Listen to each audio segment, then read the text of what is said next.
Hi, I'm Gwendolyn Hale, and this is my presentation of the Westminster Cathedral, also known as Westminster Abbey. Before becoming Westminster, in 960 AD, it was originally a Benedictine monastery that was founded under King Edgar and St. Dunstan. In 1040s, King Edward, later to be known as St. Edward the Confessor, re-endowed and gave money to the church and added on to make it and expand the building. King Edward later dedicated it to St. Peter the Apostle, and the church became known as Westminster, and was finished on December 28, 1065. Yet King Edward was unable to attend the opening ceremony due to an illness, and later passed away January 5, 1066.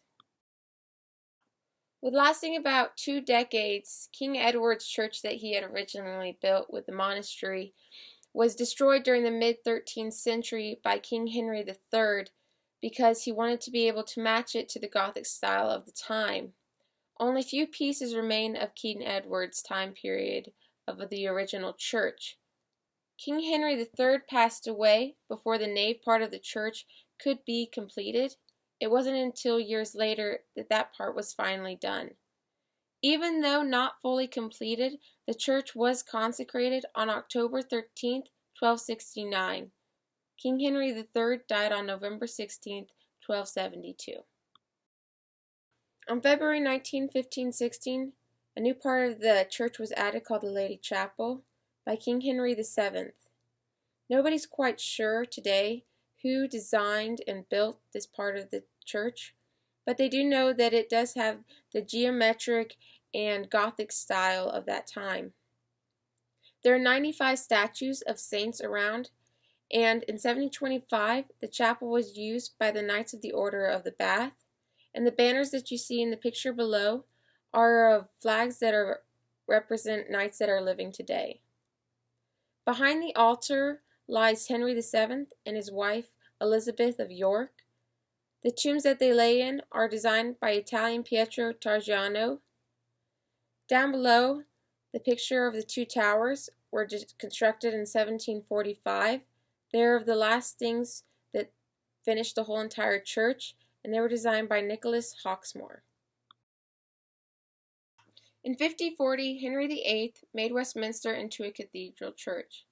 A decade later, in 1550, on the Act of Parliament, Westminster became a cathedral church diocese of London. Yet in 1556, Mary I restored Westminster back into its original Benedictine monastery. When Mary I passed away on November 17, 1558, Elizabeth I came, and by Parliament of the Crown, she had the abbots and monks removed on July 1559. On May 21, 1560, Elizabeth I made the Abbey as a collegiate church, and that is the way that it stays to this day.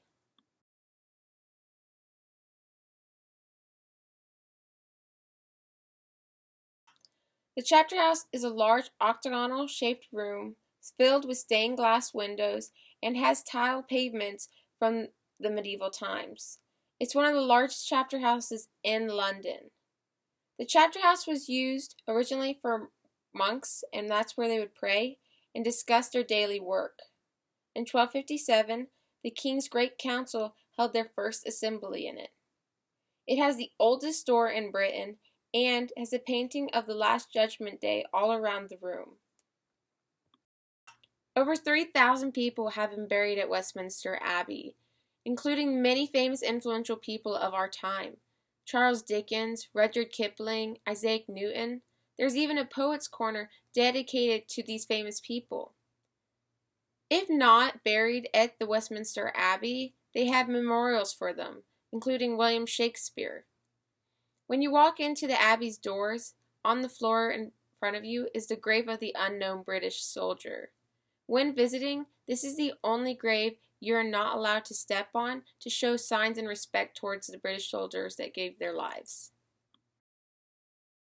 There's over 600 monuments and wall tablets located at the Abbey, and everywhere you go you can see beautiful stained glass art pieces. It is also known to have some of the prettiest and oldest gardens in London. In the next slide, you'll see a nice short video of Westminster Abbey.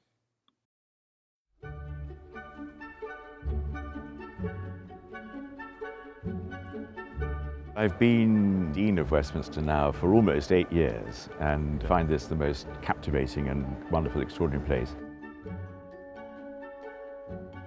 The first church here was in 960 and the second in 1065, but this particular building was consecrated on the 13th of October 1269. Over 1,000 years of daily worship in this extraordinary place. Being a Royal Peculiar means that the Dean and Chapter and I myself are directly answerable to the Sovereign. The Queen is our visitor. Queen Elizabeth I established us in 1560 after 600 years as a Benedictine monastery. So we're very closely related to the Sovereign. And of course it's been the coronation church ever since the coronation of William the Conqueror in 1066, and indeed before that.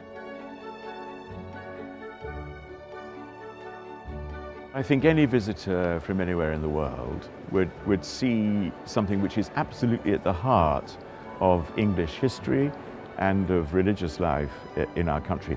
Almost anyone from anywhere in the world can find something which is familiar to them, which links to them, and I love that fact. We're standing in front of the high altar. We call it the sacrarium here. This is a very precious part of the Abbey, and the floor here was laid in 1268, and it reflects some of the floors that one of my predecessors, Abbot Richard de Ware, saw in Rome and said, we want one of those for here. There are some extraordinarily beautiful places in the Abbey. There's a very precious area immediately behind the high altar where St. Edward the Confessor is enshrined, and some of the kings of England are around there. But probably the most special is the Lady Chapel, which is also the Henry VII Chapel, the Chapel of the Order of the Bath. The Lady Chapel has the most fabulous ceiling. It's the summit of perpendicular Gothic style, and it's extraordinarily beautiful. It's probably the most beautiful chapel in the world. Being in there, your eyes go up, you look at the ceiling and you think, wow, this is amazing.